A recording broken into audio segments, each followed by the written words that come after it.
Maintenant la séance. I call this meeting to order. Welcome to meeting number 38 of the House of Commons Standing Committee on Access to Information, Privacy and Ethics.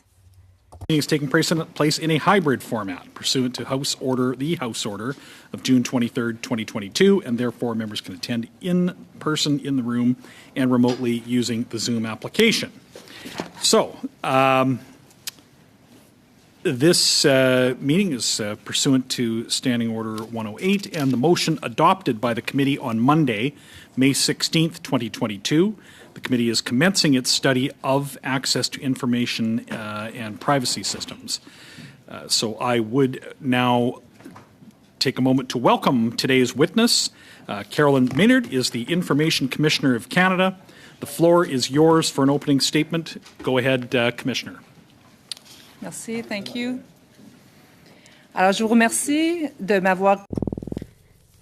Thank you for inviting me to address you once again, to speak. Before this committee, I painted a rather bleak picture of the state of access to information in 2022. I was pleased that at the conclusion of my appearance, this committee voted to undertake a study into the access to information and privacy system. I would recommend that any such study begin with a review of the findings of previous parliamentary committees, as this is far from the first time the access to information has been the subject of such a study. Unfortunately, past studies resulted in only a few concrete changes. I also note that we are still waiting for a report regarding the review of the access to information regime launched by the government in 2020. On this subject, I would invite the committee to consult my submission to this review, which contained 18 recommendations for changes to the Act. Amongst the recommendations, it would recommend that the Cabinet Confidence be subjected to the Act, as well as Minister's Office and the Office of the Prime Minister, and recommendations to help with response timelines and limit the scope of exemptions. Mes recommandations font également. My recommendations also contain 4 suggested areas of focus not requiring legislative change. These 4 are leadership and by association culture, the need for innovation and more resources, duty to document and information management, and declassification. I would like to emphasize that respecting the law as it currently exists would represent an important first step to improving the state of access to information. Right now, 30% of access to information requests are not responded to within the legislated timeline, even taking into account extensions, a number that is increasing year after year. Yet, Canada's Access to Information Act provides no dispensation from its requirements, even in extraordinary circumstances. In my meetings with ministers and senior officials, I often hear about a shared commitment to the right of access, but at the end of the day, action speaks louder than words. Leaders must ensure that their institutions live up to the legislative obligations. This is why this year my statement for the Right to Know Week was focused on the theme of accountability. Leaders must be held accountable for their institution's performance in the area of access to information.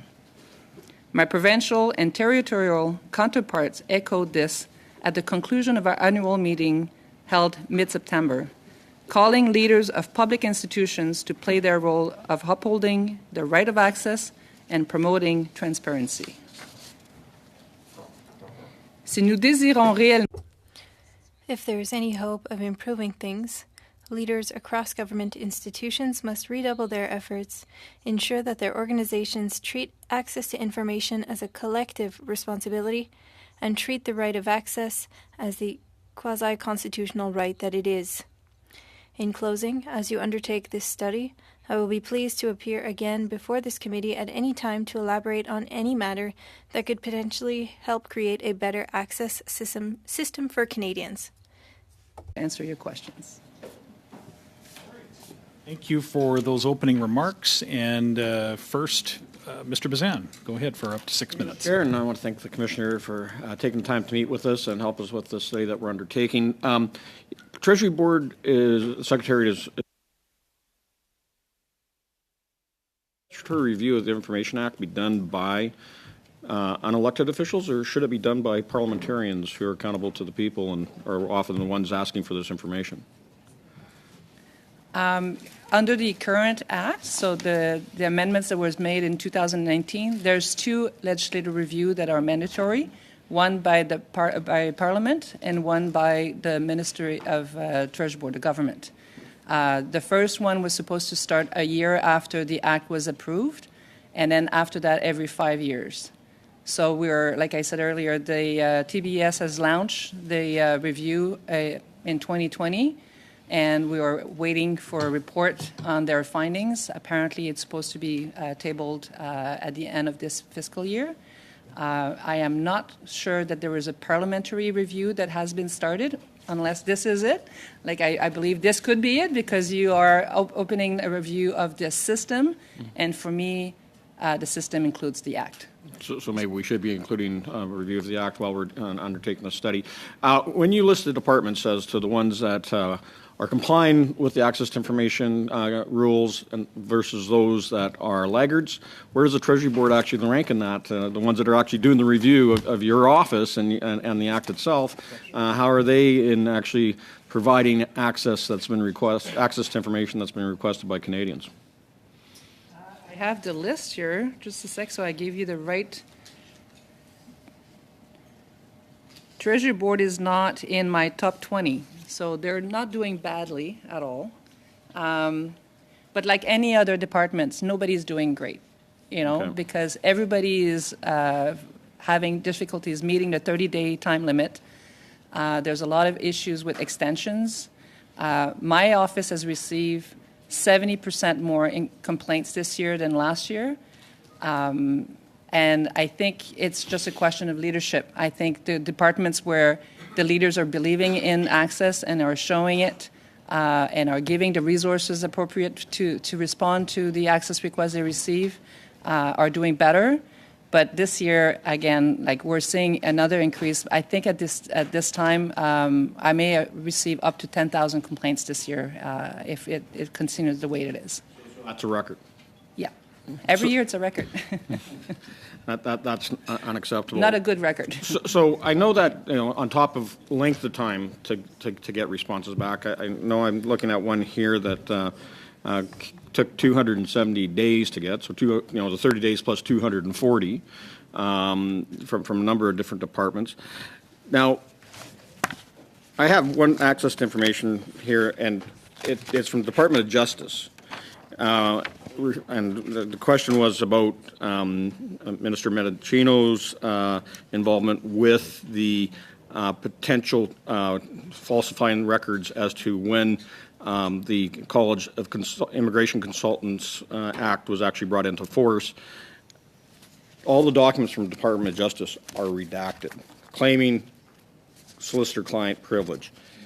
Is that proper for access to information when the subject lines are even redacted? All we have is the addresses and email addresses of who it was between, and maybe I hope you have a great weekend. And that's all that was available to the public. All right. As you can expect, if you are asking the Department of Justice information, most of their information is protected by the solicitor-client privilege, Section 23. However, having said that, not all communication between lawyers. I am a lawyer, and I do a lot of communication that are not solicitor-client privilege. So we see that more and more. So we would have to review the cases itself because I would say 75% of the time it's properly applied, but we still have to review the documents and see. You don't know if it's obfuscation, whether it's abdication or whether it's a cover-up. It's really depending on the case, and we have to look at the documents themselves, which I have the authority to do. You do? I do. So if you make a complaint put into you, I can actually compare the two documents, and I can tell you complainants really like, because we are an independent reviewed body.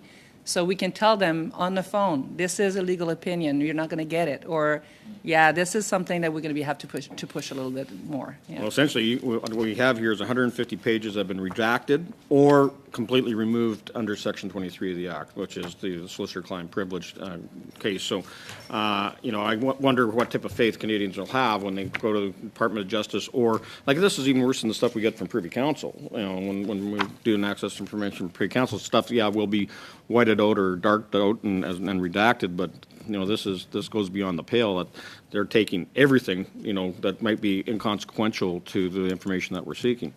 So you can't even read between the lines when you can't see the line. So when you're looking at your responsibility, and that right now it really just applies to government departments. What about Crown agencies, some that currently don't fall under the Act, like NAV Canada comes to mind? In my submissions to the Treasury Board, I believe that we actually made a recommendation that any organization that does functions on behalf of the government and are using public funds to do, to do service for Canadians should be subjected to the Act. So that would make Crown Corporation subjected to the Act, as well as private entities that are sometimes contracted to work for the government. Thank you. And that's, we're out of time. And now we have Ms. Hefner for up to 6 minutes. Go ahead. Thank you, Chair, and thank you to the witness for being here today to share your expertise. I was a journalist in my former life, and I filed many what we called FOI requests back in the day. At the Hamilton Spectator in the late 1990s, it was mandated among the reporters that we had to file a certain number of requests. It was seen as a good way to dig up information. I know some members of Parliament opposite do it a lot as well. But things have changed a lot since then. Like back in those days, it could cost hundreds of dollars to get that information. It still took months, and then you'd get a bill for how much it was expected to cost, depending on how many documents you would come back. Today, I understand there's a base fee of $5. And I'm wondering how much that has changed the work of your commission. How much has it changed the work and the type of work and the number of requests that you get? So to start, I believe in freedom, and I believe that it should be free. So $5 is to me very reasonable. And I think our Canadians are very lucky to be able to access information for no fees at all. The problem is because we're not very good at managing our information, and because some requesters are asking for enormous number of documents, it has created a huge, a very sometimes overwhelming amount of paper and documents to go through for institutions. I think it used to be because you were charging that they would, the requester would scope down their request because they didn't want to spend $1,000. Now we don't have that. So our institutions are telling us that they are dealing with requests that are over thousands and thousands of pages. The problem is because we're not managing our information, that's one of the key to me is like if we were to clean up our email box, we see sometimes a request that asks for a certain amount of, decisions made, and there's 500 pages of email chain going back and forth. If somebody had just kept, the 3 or 4 pages that were really relevant, you wouldn't have that extra problem of dealing with this extra number of paper. But we do have unreasonable requesters, and we have unreasonable people. So this is why the government has changed also the Act and add a provision that if you are dealing with requests that is frivolous or made in bad faith, you can ask my authority to not respond to that request. And it has not been used very much, which is great because it's an exceptional method. But if it's something that the institutions feel that the request is completely unreasonable, made in bad faith, or is not a right use of the Access Act, they can use this. And it's been used and it's been accepted a couple times in the last 2 years. Do you think there should be more of a framework around that? Because I understand people can request like every document in a department, which is absolutely unreasonable and impossible for your department or for whatever department to.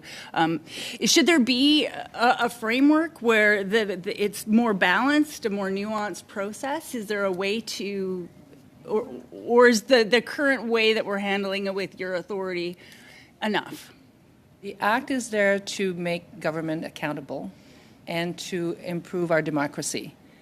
Who is it who's going to be judging whether the request is made for that intent? It's really difficult. If for a journalist, you're asking sometimes more than you want because you're looking for stories maybe, or you want to make sure that you don't miss anything.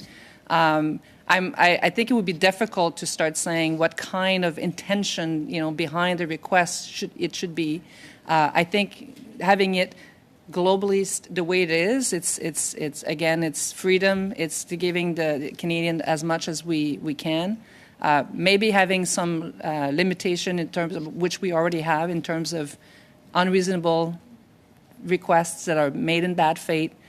I think that's going to be used more and more because people will start to know my decisions. I'm publishing my decisions right now so that it gives guidelines to institutions to when to use it and when not to use it.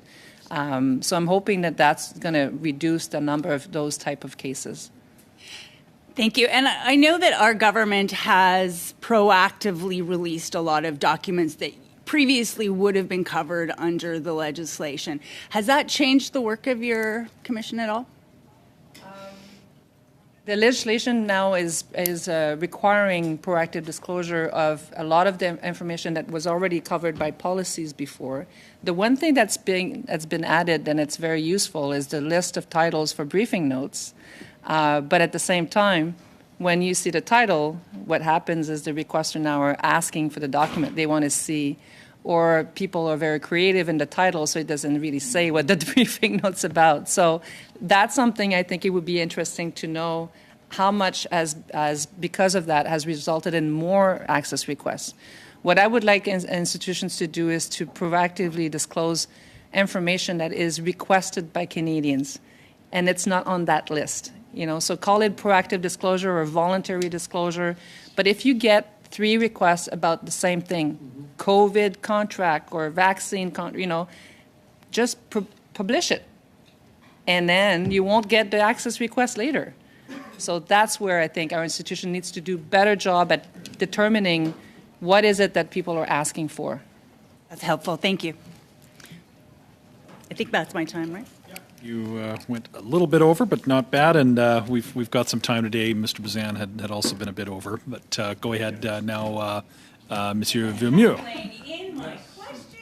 I know. What's with that? Oh, on va décompter les. Well, we won't be counting seconds, but thank you to the Commissioner for being with us today. When you were last here, you said there were a lot of delays due to the volume of requests. Would you say that the Government of Canada has a culture of privacy? A culture of secrecy, you mean? It really depends on the institution. It depends on the Deputy Minister, of the DGs, and people who are working in the public service. All of the institutions are different. None of them are perfect, but we see a big difference when the person at the head of the institution sees how important it is.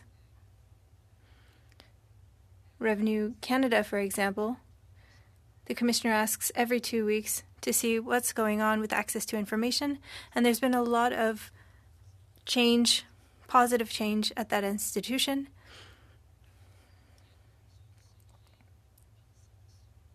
There's a culture of secrecy in a way that when public servants receive an ATIB request, they wonder what they should disclose.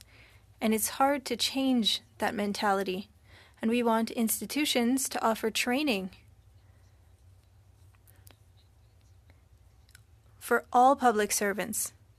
They should have a sense of responsibility that they are part of the public service, and it is part of their duties to respond to requests how they protect this data, and in a way to give as much information as possible.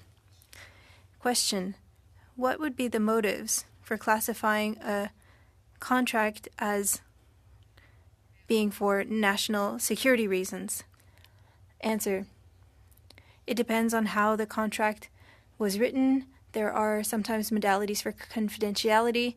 It's hard to say on the fly because all cases are different. But what we do at my office is when there are contracts, we tell them to be as open as possible and tell the contractor that this information will be available to Canadians because we want to know where the money is going, how decisions are made. If it's a matter of national security, well, there needs to be the possibility of there being a dangerous situation or a breach of confidence. We don't want that to happen. So this should be an exception, of course. And there are different criteria for that, and often there are 2 criteria that apply but not the third. But unfortunately, after an investigation, it takes 2 to 3 years before we reach that conclusion. And if the CBSA, for example, are they fairly secretive or fairly open? Well, the CBSA receives a lot of complaints, but they have a lot of complaints with regards to their cases on immigration. Same for IRCC. So it's mostly for how much time it takes for them to process those requests and not really so much exceptions. And you talked about the CRA earlier, that things could be better. Well, all of the institutions can do better. But for the number of requests that they receive, they show a lot of innovation at the Revenue Agency. They have 250,000 analysts, twice as many as my office. So your recommendation is to do contracts properly and disclose them, to have a more open culture. Are we working towards this? Again, all institutions are different. Health Canada, for example, is trying, knowing that people want to have the results for lab tests. So they've started to publish these results because people were requesting access to that information.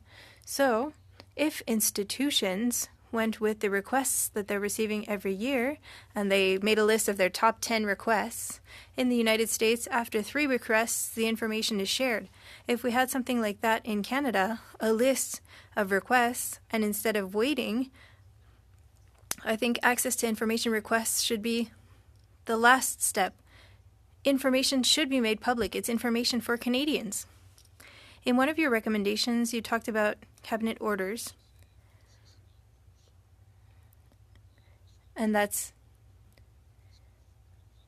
on the rise. What could you tell us about that? Unfortunately, these documents do not fall under my purview. They are excluded from the Act. So my office can receive a document from the institution saying that there are pages that are protected by cabinet privilege. Last time I said as a recommendation that there should be at least one level of independent oversight. My office should be able to see documents in order to confirm that what is protected is truly cabinet privilege. Same thing for lawyers. We see documents under Section 33, and we confirm that it's not a legal opinion. So I don't want that to be the case for documents that are of cabinet privilege. I'm not disclosing anything. I just confirm whether or not the exemption was well applied or not. Thank you. Thank you. And through you, Mr. Chair, I'd like to welcome you back to this committee. It's very timely that you're here. I referenced in your opening remarks, you spoke about access to information almost as it being fundamental to freedom. I believe you used the word freedom multiple times.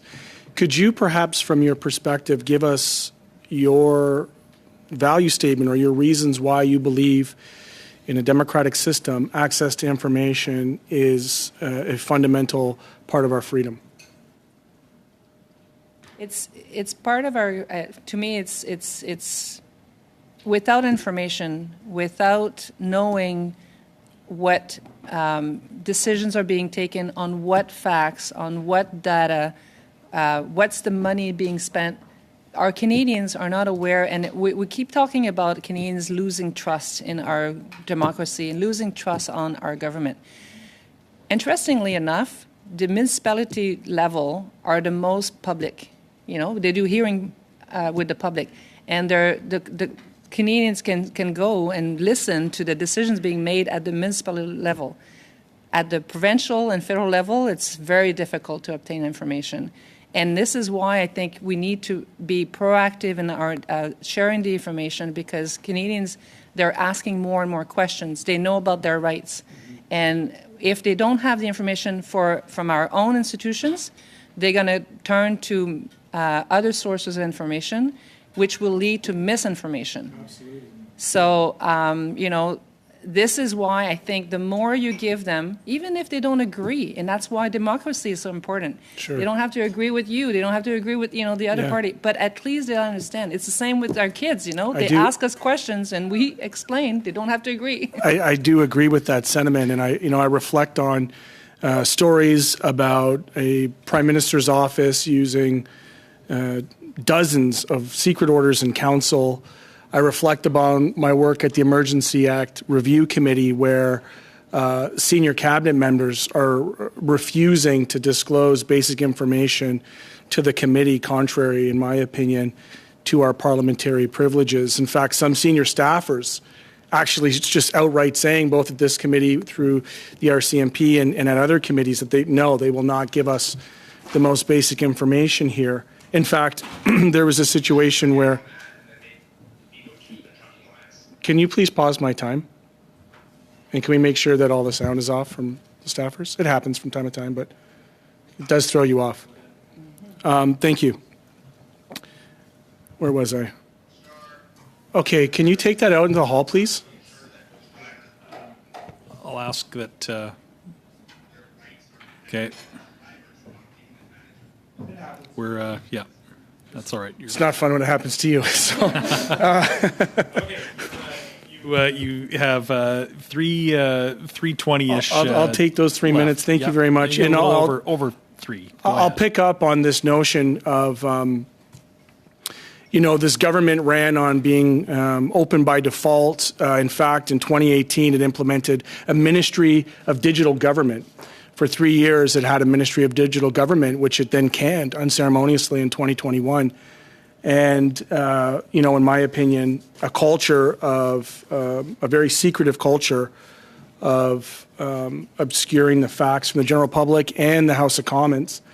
And so, as a member of Parliament, Mr. Chair, when I hear someone say they're either unwilling to give us notes, you talked about briefing notes, or, and I reference my interaction with the Deputy Prime Minister, who just outright refused to give basic briefing notes, which should have been made available to the committee, or saying that they're not even accessing it, which was the Minister of not Public Safety, it was Mr. Bill Blair at the time. So on the right to access, it can't exist without actual records. And so I just want to talk about the way, for instance, departments and institutions failing to keep adequate records. In your opinion, would that be infringing on the rights of Canadians' ability to access information? Well, you're touching on another recommendation that I made in my submission, which is to legislate the duty to document. Without records, as you just mentioned, there's no access. Right now we have a policy that is sometimes followed and sometimes not followed. It's becoming more and more difficult to know what is being discussed and what is being decided with a hybrid model of work. People are working from home, people are on Teams, doing texting. So it has always been a concern from all commissioners around Canada. We've did a resolution in 2016 on that subject. And BC is the only province that has a legislative duty to document. I do have to reference a couple more questions in my limited time. I think about the secret work of COINTELPRO, which was the infiltration of civil rights movements. Documents that were released by the American government decades ago are still being withheld by the Canadian government. So are the only differences between these countries and Canada just legislative? Or is there a difference in the culture and education of those working in government and these related institutions? Well, there's definitely a difference between the United States and Canada in terms of declassification of documents. They have a program every 20 years, documents that are secret or top secret go through a review, and if they are declassified, they are a lot easier to... Is it your recommendation that we have a recommendation as well that the Government of Canada should have a program, whether you call it 15 years, 20 years, 50 years, pick a year. But right now we have none. So, last question. Yeah. On the topic of this Ministry of Digital Government, which was to me a bizarre, very short-lived life. In that time that they had that ministry, and this government purported to be open to access to government and open government, were there any improvements that you saw, material improvements, or from your opinion, has it been made worse since they unceremoniously disbanded and abandoned that mandate within the government? Very brief answer. I haven't seen any impact on specifically with respect to the Ministry of Digital. So for 3 years, it really wasn't doing anything anyway. There's more demands than ever. Thank you. For 5 minutes now. Thank you very much, and thank you, Commissioner, for joining us here today. And just to emphasize the importance of access to information as being fundamental, I think, to democracy and freedom and accountable government. Hoping to, and if I could just start, the duty to document. Certainly I've seen some concerns about, missing information, loopholes that were obviously, getting access to information requests back were phone calls, sticky notes, voicemail messages, recordings. Is that what you're referring to when it comes to the idea of the duty to document? What I'm referring to is making sure that after a meeting, for example, minutes are taken and saved properly so that they're easy to retrieve and find. Right now, we are in an environment of electronic documents and, like I say, meetings over meetings. So if nobody is taking the time to properly document what's happening, the decisions are being made, and put it in a place where the next analyst coming after you will find it, the right of access doesn't exist because there's no records. No, I appreciate that. Regarding analysts, I'm curious if you have numbers as to how many ATIP officers are working at home versus back in the office. Oh, I don't know, because every institutions have their own rules right now, but I believe it's pretty much hybrid everywhere in Canada and the government. So I don't know. Would that information be helpful for your office to determine, to be able to determine efficiencies and accountability within? It has been, at the beginning of COVID, it was really difficult to work and to do investigations because most analysts didn't have access to their servers or to any information. But now that we're pretty much, what we're saying is COVID is not an excuse anymore. You should have access to your server, you should have access to documents, and the OPI should be able to give you the information. It's rarely the analyst's fault when something is late. It's usually the public servant who has the document in his office that doesn't give it much time, Do you have any numbers regarding the number of contractors versus analysts that are employed by the government on a full-time basis? Do you have any information? No, the TBS maybe would have that information, but that's not something that we're investigate or. Okay, and likewise, it would be good to know the cost of I know there's hundreds of thousands, possibly millions of dollars in contractors that are being paid to make these to fulfill access to information requests, and certainly it would be good. So certainly a question for TBS.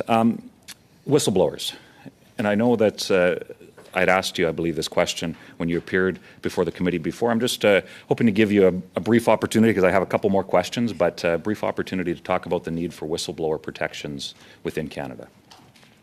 I'm always going to believe in that, but it's totally not within my jurisdiction. So, but if they are protected somehow, definitely we need protection, but it's not within the access to information per se. Just curious if you've ever noted a difference between when different ATIP filers, if who files the ATIP, if there's ever been a difference in terms of the length of time to give a response. For example, if it was a journalist versus an MP versus a member of the public versus another government organization, have you ever noticed any difference in the timelines for those responses? I don't know what the institutions are treating these requests. They're not supposed to look at who's asking for the information. I know that in statistics, there's 65% of all requests being made by the public in general, which was surprising to me when I became commissioner. I thought for sure journalists would be the biggest part of political parties, but Canadians know they have a right and they're using it. They're not supposed to be classifying in terms of who it is. It's first come in, first come out. One last question in my about 40 seconds left. Cabinet confidence. Certainly I've found that not only adds significant delays, but also seems to be a commonly used excuse to not disclose information. Can I ask you to comment on what changes are needed to ensure that something like cabinet confidence cannot be used to keep documents from being disclosed? Well, cabinet confidence right now are not under my jurisdiction. I am not able to see cabinet confidence documents. So what I've recommended is at least have the first level of review, independent review of these documents that are being claimed as cabinet confidence so that we can tell you it is cabinet confidence. Thank you. Now, next is Mr. Baines for 5 minutes. Go ahead. Thank you, Mr. Chair, and thank you to our guests for joining us today. In your 2021-2022 annual report, you note a dramatic increase in the number of complaints, the highest since the office was created. How can we reduce the number of complaints the Commissioner receives each year? How can we reduce the complaints? We have to do better in responding to access requests in time. The Act provides 30 days, and you can ask for an extension. Right now, we're seeing more and more institutions asking for extension, not meeting the extension, or not responding within the 30 days, or not responding at all. We have cases where complainants say they've been waiting for months and months, and with not even an acknowledgement. So we have to do better in responding to access requests. My complaints are increasing every day. We are already at 4,900 this month for this year. So we need to do better in responding. We need to give resources to units. We have to make people aware that that's part of their duties. It is a collective duty. The leaders have to pass the message to their institutions. And we have to do better in managing our information, like I was saying earlier, because requests are becoming more and more voluminous, so they take more time to treat. So if you do better at recording the information, erasing the transitory documents, but keeping the key corporate documents so that we have a good response, that would be key to respond in a timely manner. Okay, and in your annual report, you state that adopting specialized technological tools will improve the ATIP system. Were there specific technologies you encountered that the government should take note of? I invite the committee to invite RCC since my systemic investigation because they were receiving 160,000 access requests per year. There are now over 200,000 access requests at the RCC. They have used now robots to find the information faster and to treat it. It's amazing. They did a presentation to the commissioner of the Provincial and Territorial Commission at the conference. And they're still far from being perfect, but providing information on their portal voluntarily instead of having to wait for an access request would definitely help. And technology like artificial intelligence to find similar information in the document instead of having somebody manually do it is also helpful. And we have some institutions using that. Okay, thank you. And can you speak to the unique ways access to information affects Indigenous peoples and how that could be improved? Well, we're definitely seeing that it's affecting reconciliation. There's so many information at the government that we still need to provide them with respect to what happened historically. and for them to understand what happened. And the commission was very helpful, but we need to share more of that information. Luckily, a lot of institutions are giving them proactively, or not, they're giving them information through an informal regime, so they don't have to do access requests and pay for the information. But there's still a lot of documents that are being, that the Indigenous people are requiring and are still outstanding. For example, legal opinions. I know that Minister Miller said that they were talking with the Justice Department to make sure that some of that information is going to be shared. I don't know where that is, but I'm hoping that that's going to be something that it's going to result in more information being shared with our First Nation and Indigenous people. Has your office had engagement with the Indigenous people? Well, when they do a complaint, for sure. My office is only involved when there's a complaint and we have to do an investigation. So we have seen some cases, and we're trying to put those as a priority in terms of investigations because of the timelines and the amount of documents and the information, the sensitivity of the documents. But often it's just a question of delays. And if they were to get the information, that would be a first step. What's the level of complaints from the Indigenous peoples? Well, again, it would be either because they make a request and they didn't receive the information, or because of an exemption being used. For example, Section 23, the solicitor client privilege on documents that were used by the Justice Department on cases involving Indigenous people. And so the question is whether discretion could be used in that case by the Minister of Justice to allow the information to be provided. And those are the kind of conversation we have with departments, including the Minister of Justice.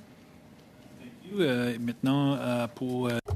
For 2.5 minutes, Mr. Villemur. Were you aware of the study of the classification of documents in the United States?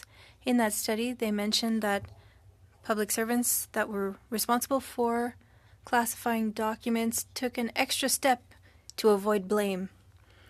Answer: in some cases, the secret and top secret classification could come into question, but what we want to show to public servants is that it's not because something is secret and top secret that they are exempt. The classification does have an impact, but the classification is not directly linked to the exemption. So people think that because it's secret or top secret, then there must be an exemption. But we need to apply the act as written and not because of the classification of the document. And when you have criteria for the non-disclosure that are not reasonable, what are some of the cases? We believe that Section 21, Advice and Recommendations, is a section that is overused. We see it on a document that is completely redacted. And what we often recommend or order to the institution is to share the statistics and share information that does not necessarily contain recommendations. Often in a briefing note, there are many pages with that type of information that should have been disclosed. So in our submission to Treasury Board, we made a list of information that should be added to the Access to Information Act that should not be included under Section 21 exemptions. We find these types of provisions in Ontario, and it helps public servants to be more aware in the application. Section 21 should not stop us from understanding. We should have at least the basic information without knowing what the recommendations, for example, did they use the right facts to allow people to understand. Yes, thank you. Thank you very much. In your recommendations that the Canadian government follow the leads of countries like the United States in terms of when there are 3 or more information requests on the same topic, that the information be made public, and then noting the highest level of increased number of complaints in your 2021-2022 annual report, how many of those could have been solved, in your opinion, had that been instituted? It's very impossible to tell because we are not following. We don't do statistics on what kind of information is requested. I wish I could, but we have, with 7,000 complaints a year. It's more genuinely, do you think, generally speaking, that if that was in place, that you may have reduced your caseload? I think institution, if they were, there's lesson learns from access to information. So if you know that there's a crisis, it's going to come like COVID, you know the briefing notes on this will be requested. Why don't do a standard document where these will be released and this is not going to be released, but having the drafting of those documents already with the view of access. That's right. So in your letter to the President of the Treasury Board in July of 2021, you emphasized the need to take, quote, immediate and concrete action rather than waiting for legislative change. So a year later, could you share with us what concrete actions and immediate measures the President of the Treasury Board took in that time? I would invite you to talk to the Treasury Board for sure for specifics, but I know that there's been a staffing pool that was created by TBS that was going to be shared by institutions for trying to hire new analysts. That's something that was I was told that was done recently, and that's something that's definitely needed because every institution is in need. Just so that we're clear, in your opinion, like if you're going there in terms of immediate and concrete actions, is it safe to say that more steps need to happen? And if so, which immediate and concrete steps would you demand out of the Treasury Board on a move-forward basis? We need more resources. We need a classification program. We need training. We need resources. When I talk about resources, not just human resources, financial resources, innovations. Thank you. To Mr. Williams for up to 5 minutes. Thank you, Chair, through you, and thank you, Commissioner Maynard, for joining us today. I want to focus for a few minutes on Bill C-58. So I think the last time there were recommendations made in Parliament, this bill was supposed to correct some of the problems that we saw. It's been 3 years since that bill has been implemented and changes were made to the ATIP system. Has that helped or hindered your work for in the Privacy Commission? As you know, there was not a lot of changes, but one of the changes that really helped is giving me the authority to issue orders instead of only recommendations. I can tell you that there's a lot of institutions that when they know an order is coming, they're moving a little faster. And so it has helped us deal with files and get informal resolutions.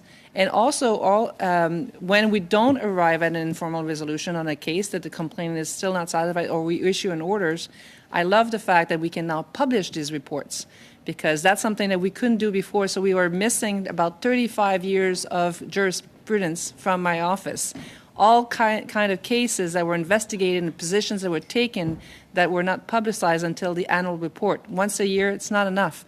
Now we can publish all of the reports that we are issuing, and it has helped us explain to complainants, this is a very similar case to yours, this is what is going to happen, or to institutions, this is a position the commissioner has taken, and she will probably take the same position with your case because it's very similar. So it really helps resolve cases. The publishing has been a great improvement. Do you have all the resources you need for that No. aspect? Okay. So do you have a backlog on that process right now? Well, we're putting a lot of money into the, but we are funded now to close 4,000 cases. We have 7,000 cases, and now we're going through about 10,000. So we're definitely going to need more, and I'm going to be in the process soon to ask for extra funding, including for our publishing capacity. because you have to translate everything, and we want to make sure that those documents are properly written so that anybody can understand them. Yeah, it's not easy to write a report on access to information when you cannot provide the information that's being exempted. So you have to find ways to really provide the information that's going to help everybody and as many as possible. But how many times would you be involved in asking for those reports then? Of the 7,000 that are coming, how many of those would be where you need to be personally involved with? about 15%. 15% of them. Yeah. Okay, so Results that's in still orders or reports. over 1,200, and that's a year. Yep. Okay, so and then how many can you do, given the funding you have right now? Well, last year we did 6,500. A lot of those were informally resolved, but we we put all our money in our investigations last year, and we cannot sustain that. We have to help our corporate services, our legal services, our translation services, knowing also that this is increasing. Our statistics shows that if we don't get extra funding, we may get to about 15,000 complaints within the next 2 years. So, C-58 allowed departments to reject ATIP requests. With your permission, I see in the report you received 36 requests and approved just 2. Why were just the 2 approved, and was there a massive spike in requests for rejections last year?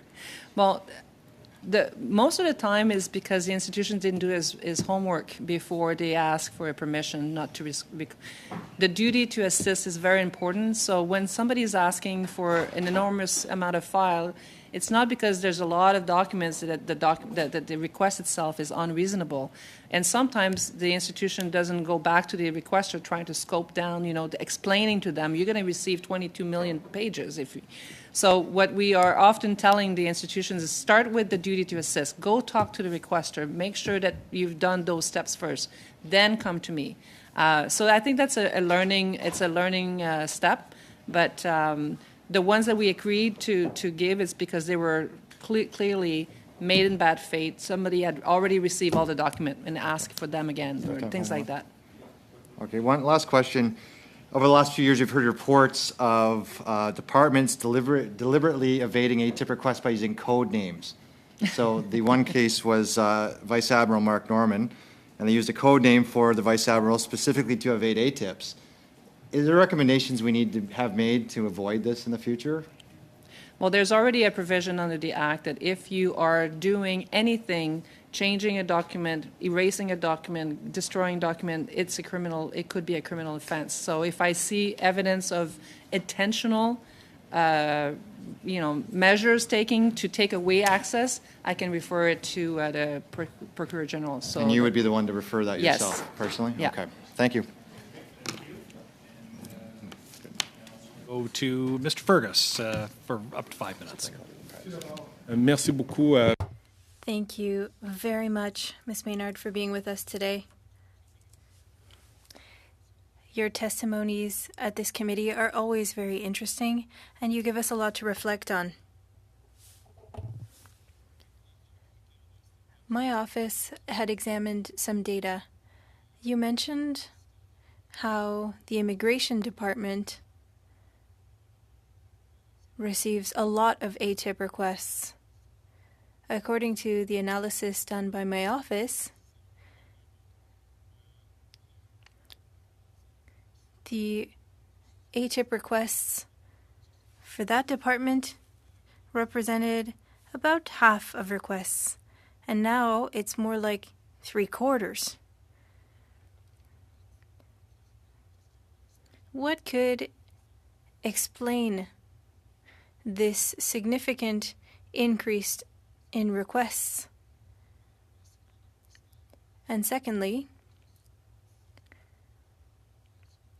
we've heard from different departments. They are currently developing a data system that could do things automatically. Will this help reduce ATIP requests? Answer. We were receiving so many complaints for the Immigration Department that I started a systemic investigation, and we realized that the information that was being requested by people who represented immigrants or refugees was information that should have been found on the department's portal. So it's as if I said that every time you wanted to have information on your notice of assessment from the CRA, that you would have to do an ATIP request. If we told Canadians that to have access on their taxes, they would have to do an ATIP request, that would be completely unreasonable, but that's what's happening with immigration. To have an idea of the status of their request and what the reasons were for refusing the request, they need to send in an ATIP request. This information is not accessible through immigration's portal. And what they're doing, following my investigation, is to put in place a new system that has more information. They changed the format of their decision letter in order to give detailed information on a request, and we hope that in time, immigration agents will see that they can receive information through those means, and ATIP requests will diminish.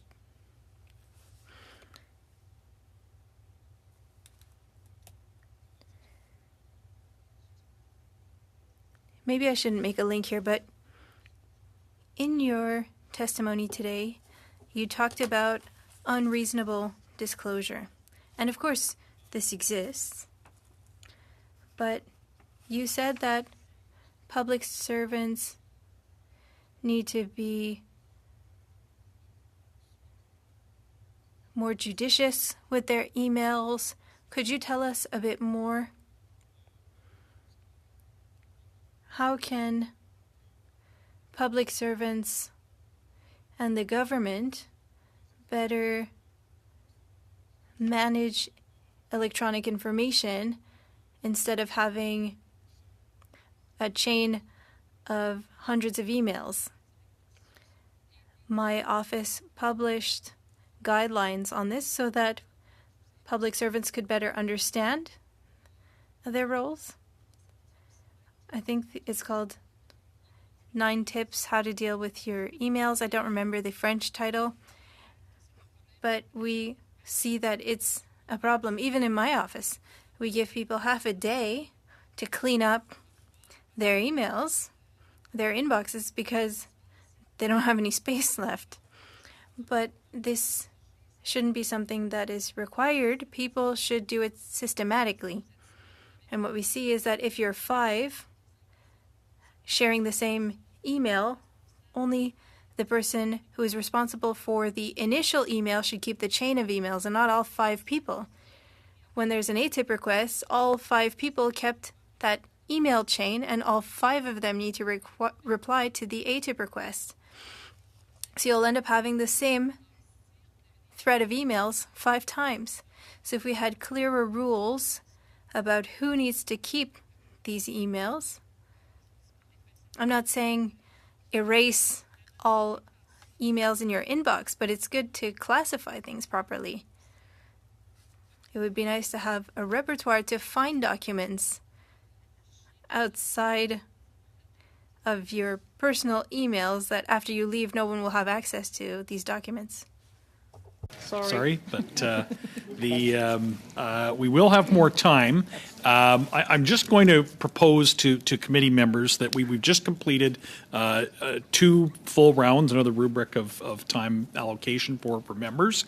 I propose to do another one in which we would have 5 and 5, 2.5, 2.5, 5 and 5. We would get through our rounds of questioning at approximately 6. I want to just have a couple of minutes after the rounds of questions for a couple of minor housekeeping matters, and then that would also let our witness off a little bit early. If there are no objections to proceeding that way, I won't quite do that, but I'll maybe I'll maybe give it one final call after after doing the round, so that no member is left without a chance to get all their questions out. So if I may then, going to now to Mr. Bazan, you will have 5 minutes. Thank you, Mr. Chair. Commissioner, you were just mentioning to Mr. Williams the issue around if somebody was intentionally trying to obstruct anyone. I believe that's under Section 67.1 of the Act and 61.1 of the Act. Have you ever prosecuted anyone for obstruction of an ATIP? I don't have the authority myself to do a criminal investigation. My investigations is administrative. But as soon as I have evidence that a potential criminal offense has taken place, I can refer it to the prosecutor, who will then decide whether they do further investigation. I've referred to a Crown prosecutor or the public prosecutor? The Governor General, I'm sorry. Okay. For them to decide whether they want to pursue it. I've done this approximately 7 times since my beginning of my the Attorney General. Yes, I'm sorry. Governor General, Attorney General. Yeah, okay. Attorney General. And then they have to make the decision whether or not to prosecute. Then they can refer it to the RCMP for investigation. Okay. Yeah. So, what, as an example of those 7 cases that you've been involved in, what type of obstruction was involved? Was it altering documents, refusing to turn over documents? Was it, as we saw with Vice Admiral Mark Norman using what we code see words? the most is destruction of documents. Destruction? Yeah. Okay. That we, documents that we know existed and have disappeared for. Okay, so you're talking about the statutory review of the Act. We have Section 67.1, Paragraph 1, which lists all the obstructions and ways that would be considered obstruction of access to information. What changes do you need to see in legislation to give you more powers to investigate or to make the direct referral to the RCMP? I don't think that my jurisdiction should include investigation of criminal offense, because you have to be able to separate those two. But what I would like to be able to do is directly send those more information, because right now my Act says all the information is confidential. So I have a very limited amount of information that I can share with these bodies, the Attorney General. And I also would like to be able to refer directly to either provincial or federal level of police forces, instead of having to go through the Attorney General. So this is something I think would be very helpful and more direct. We'll allow you to go directly to the RCMP. That's it. Okay, we'll make a note of that. And then the other thing that I'm looking at, other ways that ATIPs are skirted around by departments and ministerial offices. We talked already about the solicitor-client privilege and making use of that. We already talked about using cabinet confidences as a way to get around it. We often see that they stamp it secret, and then they cannot redact a document because they put the secret stamp on it. And then there's also under procurement, I know sometimes they say, well, that's proprietary rights, so you can't look at it. So what do we need to do in the Act to give you the power and the resources to actually scrutinize those types of ATIPs on whether or not documents should be released for public consumption? Well, I already have access to legal opinions and solicitor-client privilege documents, or that are claimed to be privileged. I do not have access to the cabinet confidence at this point, so that's something I think that Canada is one of the only Commonwealth country that doesn't have an independent review of cabinet confidence. So I think that this is something that Canadians would appreciate, because it's just increasing the trust of Canadians to our government. And I keep saying, I'm not issuing those documents, I'm not disclosing the documents, I'm only reviewing and making a determination of whether or not the exclusion has been properly applied. This is something I think would be very helpful. With respect to the other exclusion and exemptions, we already have access to all the documents, and we can compare, the redaction with respect to the documents that are in full. You have the ability now to look at secret and top secret I can documents? always review all the documents, yes. Okay, including the ones that they might say are proprietary information or... Well, sometimes we have to ask them to go get it from like a contractor or another department or another private entity. But if there's a contract between those two and that there's functions being done for the institutions, I believe that the institutions is entitled to get those documents as well.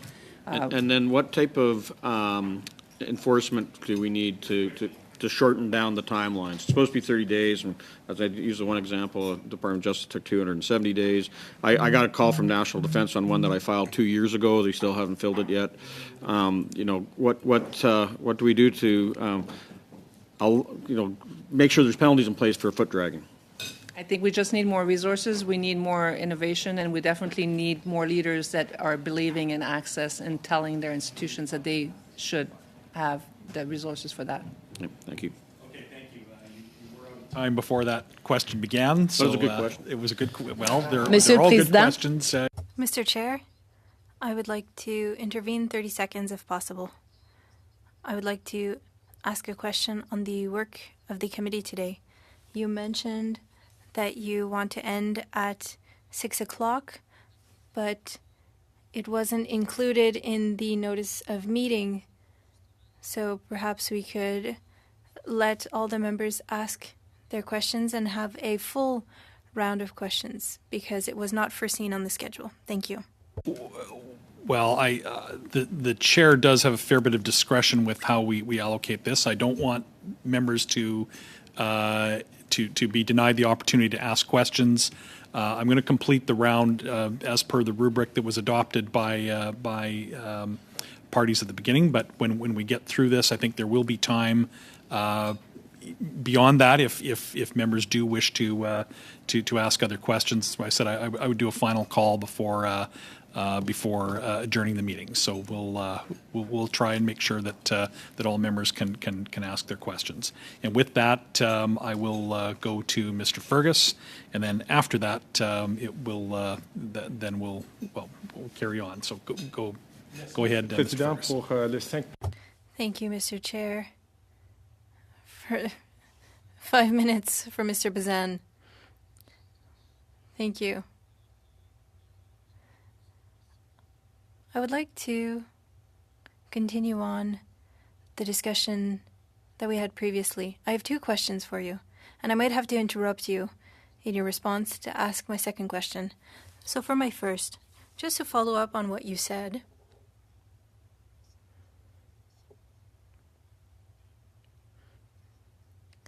what is the percentage of ATIP requests that are caused by cases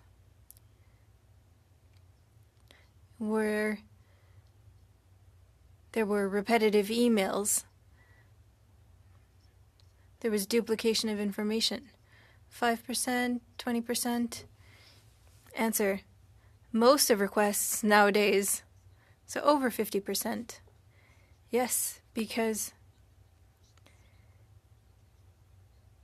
people say we want the briefing note, emails, texts, videos that have to do with this topic. So then you'll receive a flood of information with a lot of duplication. Your recommendation was talking about good, email safe management, good hygiene, email hygiene, I think would be the term, and making sure that you would move from, if you were 5 in an office and you're all on the email chain, that the person responsible should be the one that keeps it in a place that it's referenced, that can be easily found afterwards, and everybody else should delete their emails. But I'm just thinking practically. From you're a public servant. No one wants to make a headline. No one wants to be on your bad side.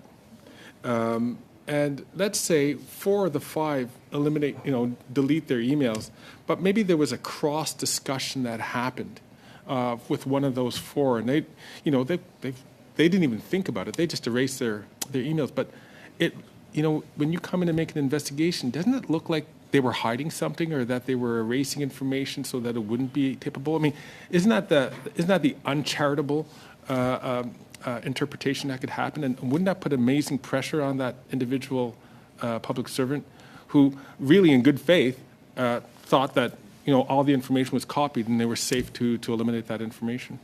Well, we have to make sure that the documents that are being saved are corporate value. The other thing we see is that there's conversation that are not corporate values. So I'm guilty of that. Yeah. So personal, emails or so there's that creeps in sometimes too. Are you coming from lunch or? But so we have to make sure that we capture what was the discussion about. You don't have to keep the emails if then you go back and you make a memo out of it. And you say, we discussed this. This is what was taking into consideration. This is a decision that was made. The email is just a conversation. It's like having a meeting. You don't record the meeting. You record minutes at the end. The problem with what you said, I understand what you're saying. Like somebody could be worried about erasing something, but again, you have to look at the chain and see what's the corporate value. Do you have to keep all your emails about everything? No, the stuff that would lead to somebody understand the decision, that lead to why there's a policy change. And if I see that 4 people discuss it and you have the chain of one person at least kept it, I don't see how I could be mad at the other 3 for doing proper management of the information. Madame Ménard, merci. Thank you very much, Ms. Maynard, for that. I think that this adds an important nuance to consider. Could you share with us your guide on how to deal with information? I think it would be useful to have this, at least for members' consideration, for the report that we will be producing. Yes, I will send that to you. And on that, Mr. Chair, I'll end now. And I will give the floor back to you. I was actually a little bit sloppy with the clock there, so I wasn't certain. Okay, good. All right. Et maintenant, pour. And now for 2.5 minutes, welcome to our committee, Ms. Viau. Thank you, Mr. Chair. I have a question. You say that 60% of requests are from the public. Is there any way to have a study on the access by different groups? Mr. Baines earlier talked about Indigenous people. I can imagine it can be very complex because of the many different topics and the organizations. It would be a lot of effort, but is it something that could be possible, and see what could be done in order to make the process simpler? In a request for access to information, people can say if they're from a specific group and they can decide not to. Treasury Board could increase the list if that is appropriate in how things are now, but for any blockages, that happens on the institution side. And you mentioned the matter of language earlier. In different fields, it's hard to find translators and interpreters. Is this something that slows access to information for those who want information in French? Answer. According to our statistics, there aren't a lot of complaints on the language of the document. It's very rare that people complain that they didn't receive the document in the language of their choice. But it's an issue for proactive disclosure, because some institutions will say, oh, it slows us down because we'll need to translate the documents. But if things were published automatically, there would be fewer requests. Thank you.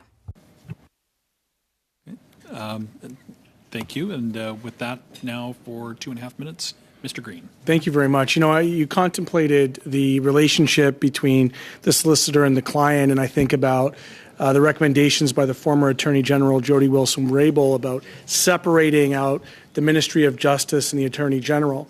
In your response to one of the questions around prosecuting the destruction of documents, what I'm curious to know is how many cases have you referred to the Attorney General for investigation? About 7. And how many were pursued? I don't have that information. And so I'll just put it that, on the face of it, it seems like there's a pretty significant inherent conflict of interest when the government is acting as both its solicitor and a client simultaneously at the same time, and when decisions on investigations of this nature are not handed with the kind of impartiality, particularly when you talk about the destruction of documents, and I referenced the mess that's happening in the States and the sacrosanct way in which we should be maintaining government records. The government side wanted to attribute perhaps more benevolent reasons why these things might go missing. Through you, Mr. Chair, would there be any way for this committee, to your knowledge, that we would be able to request the results of the 7 referred cases to the Attorney General? I think you are welcome to ask him directly. And so in your opinion, do you think that there could be a legal advantage, given your subject matter expertise around the law in this particular field, of decoupling the role of the Attorney General and the Department of Justice to allow a little bit more independence between the two? Or do you think that as it is now, status quo doesn't present any legal questions? Well, my recommendation is to jump over the step of the Attorney General referral and to go directly to the police force that I would believe to be in better place to do the investigation. An RCMP investigation would give a recommendation to a prosecutor, right? Which would then, in my understanding, end up in the purview of the Department of Justice, and we're right back to the same kind of, I'll call it gray area, to be charitable to the government.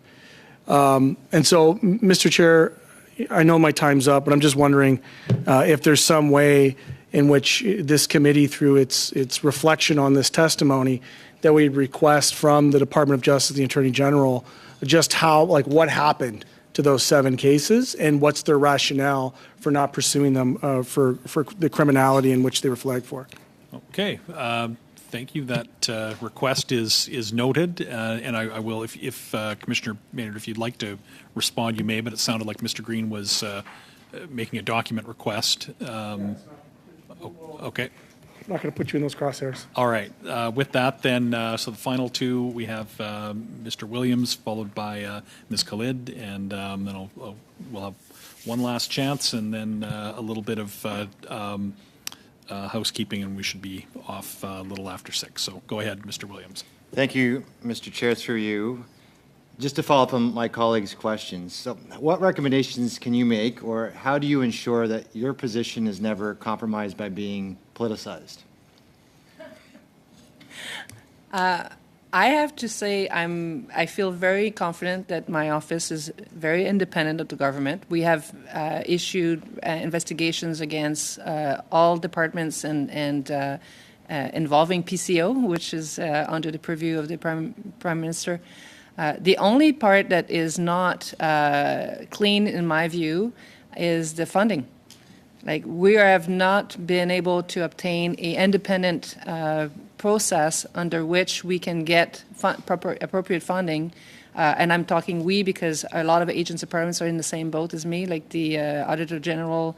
So it's right now, if we want more funding, we have to go through Treasury Board and the Minister of Finance, 2 departments that we investigate on a daily basis. So how would you correct that? What would you make? I think there was a recommendation at one point for an independent parliamentary committee for reviewing process, like the funding requests from agents of parliaments. We report to Parliament, so that would be, I think, the appropriate venue. You can look at the Integrity Commissioner. He has a specific independent process under which he can obtain some funding.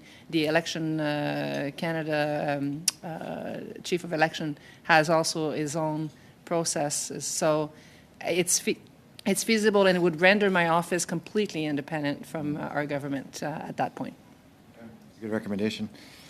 You discussed some innovation. I'm really big in innovation, so AI being used in IRCC.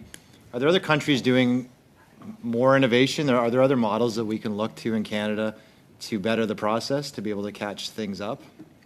I think, well, those innovations are mainly privacy-related issues, but the one thing that I find that I've went to visit the UK commissioner and the Scotland commissioner, and they have a monitoring capacity on institutions directly instead of having the administration done by a government institution like TBS.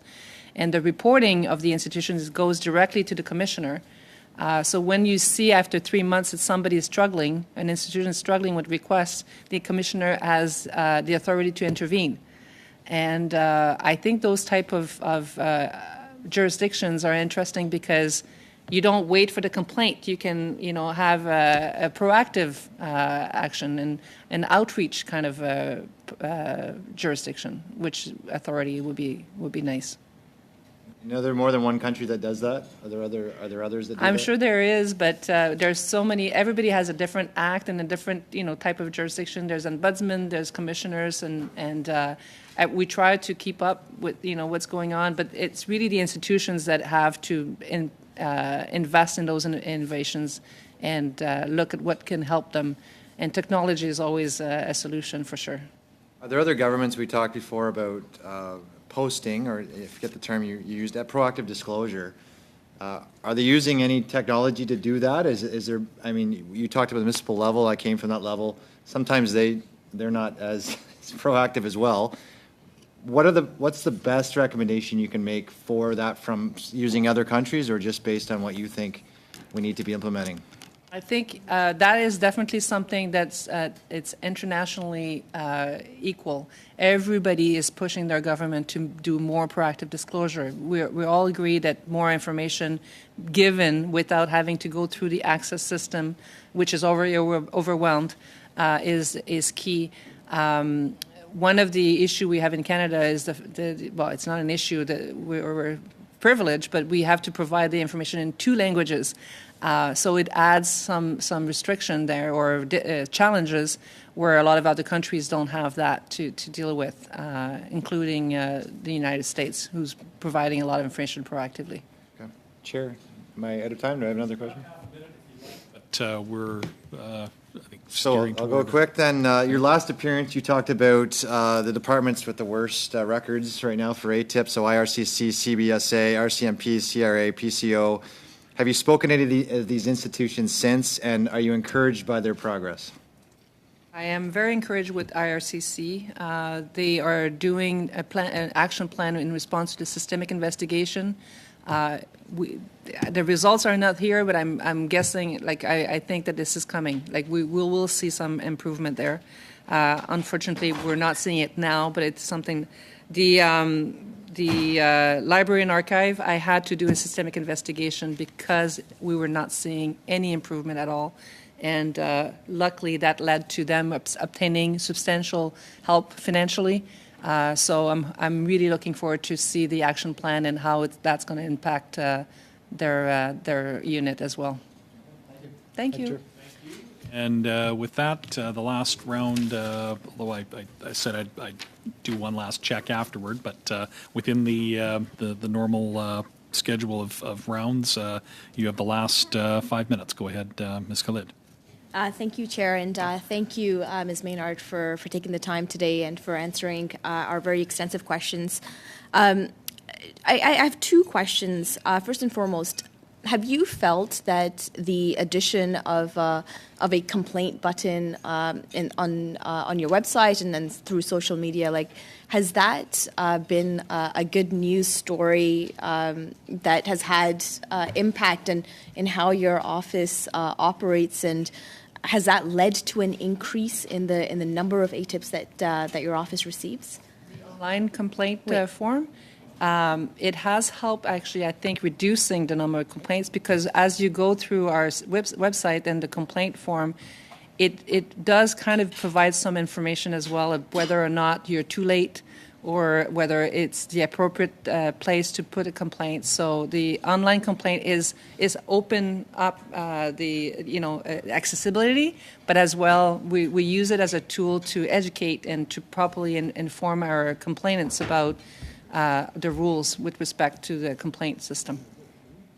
Thanks for that. And with respect to malicious complaints or ATIPs, basically, do you find that is a reality? Do you find that people put in those ATIP requests? Whether it's asking for an obscene amount of documents, or whether it's for political whatever ideologies or motives that people may have, or whether it's for any other gains. How does that impact your office? Well, it has more impact, I think, on the institutions themselves that have to deal with those type of requests. And yes, they are real. We all have the one requester or the two requesters that, for some reason, has a chip on their shoulder, and they decide to overwhelm with a number of requests or a request that is, frivolous. Unfortunately, before 2019, there was no way to deal with those type of requests. Not requester, but requests. And now that we do have the authority to not respond to those, it's with my authorization, I think that it will help institutions, hopefully, because one of those unreasonable requests can have a huge impact on the operation of an ATIP unit or an operation of an institution. So we're hoping that with time and with some jurisprudence, because I'm publishing those decisions as well, I have to be careful, because under the Act right now, which is another recommendations, by the way, is I want to publish more of those cases, but under the Act, I can only publish reports on investigations. Those type of decisions are not supposed to be published, so what I do is summarize them, so that we don't give the institution's name and that too much of the facts, so we can't, but at least to give some guidelines about what type of cases we see that are frivolous and bad faith, and other cases where you're not at the threshold, so that institutions understand better those rules. How much of a drain is that on your office any given year? How many what? How much of a drain is that on your resources when you receive vexatious, malicious, frivolous ATIPs? It has a huge impact. My office only has 3 people dealing with our own access requests. So last year we received a request that ended up with 33,000 pages. And we had to get, ourselves request an extension, and we, because we are subjected to the Act as well.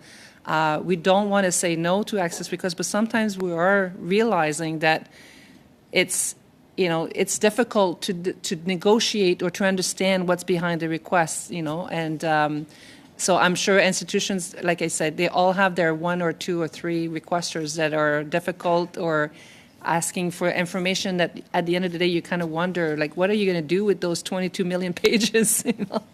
Thank you so much, Ms. Menard, for that. Chair, with my remaining time, I'd like to move a motion, if that's okay with you, that pursuant to Standing Order 108-3H, the committee undertake a study on children's digital privacy to ensure that the data of Canadian children is adequately protected, that the committee review existing privacy frameworks, emerging technologies such as age-appropriate design codes, and emerging best practices from comparable jurisdictions, including those implemented by the United Kingdom, and that the committee devote a minimum of 3 meetings to the study and report its findings to the House.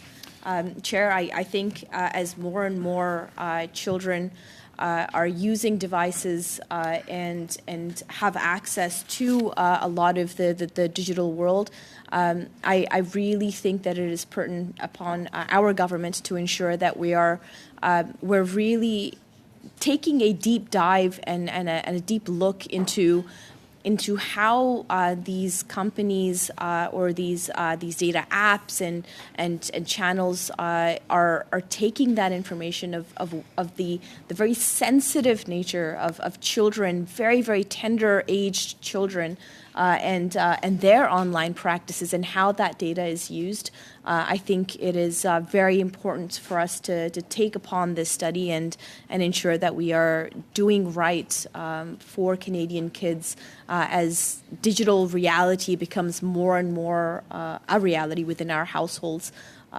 Chair, I put it to you. I would love for our committee to support this. Okay, the motion is in order. It was on notice, and so it is in order. Debate. Okay, Mr. Williams. Chair, I just think at this point, as you know, in our party is going through a shadow shuffle, I think we're going to want some ample time to discuss this when we return, possibly from break. So I think we're going to need some time for that. I'm going to make a motion right now I move to adjourn the meeting and see this when we return. Thank you. We have a motion to adjourn, which is not debatable, and we'll go immediately to a vote. Do any oppose adjournment? Sorry, Chair. That was quite long. I'm not sure if that's in order. I thought dilatory motions were just literally succinct to those words. Well, I heard the succinct part that I moved to adjourn. So, yeah.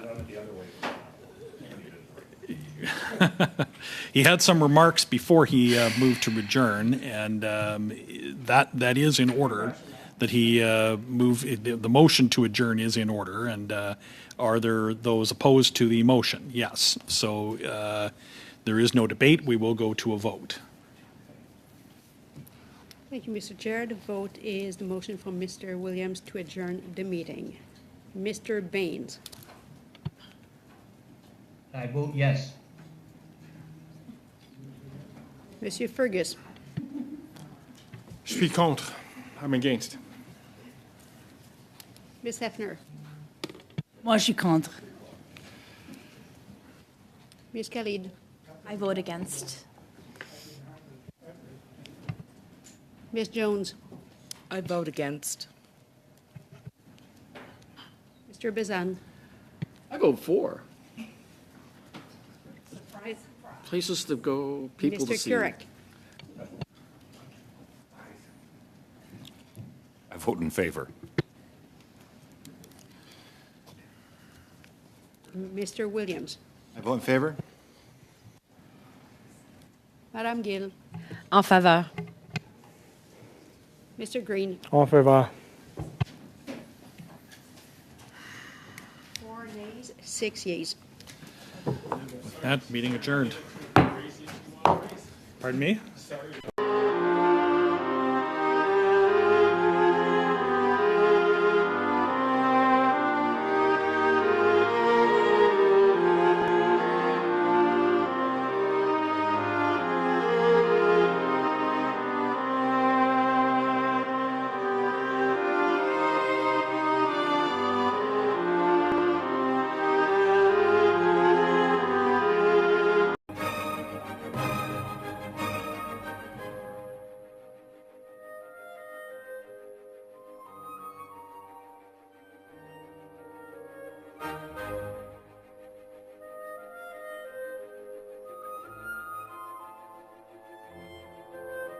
Thank you.